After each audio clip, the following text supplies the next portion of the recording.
उल्हासनगरमध्ये अनेक ठिकाणी रस्त्यांची अक्षरशः चाळण झाली आहे। उल्हासनगर कॅम्प नंबर 4 मधील भाटिया चौक ते नेताजी चौक पर्यंत रस्त्यावर खड्डे पडलेत। खड्ड्यांमुळे वाहन चालकांना मोठा मनस्ताप सहन करावा लागतोय। महापालिका खड्डे कधी बुजवणार असा सवाल नागरिकांनी उपस्थित केलाय। दरम्यान याचा आढावा घेतला आहे आमचे प्रतिनिधी किरण तेलगोटे यांनी।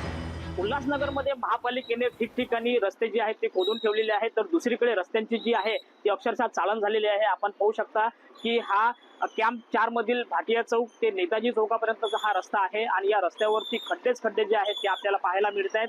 वाहन चालक जे आहेत ते मोठ्या कसरीने या खड्ड्यांमधून वाहनं जी आहेत ती चालवताना आपल्याला दिसत आहेत आणि पावसाचं जे पाणी आहे ते या खड्ड्यांमध्ये साचते, त्यामुळे अपघात होण्याची जी शक्यता आहे ती देखील व्यक्त केली जात आहे। आणि महापालिका असे खड्डे कधी बुजवणार असा जो प्रश्न आहे तो आता उपस्थित केला जात आहे। किरण तेलगोटे, लोकशाही मराठी, उल्हासनगर।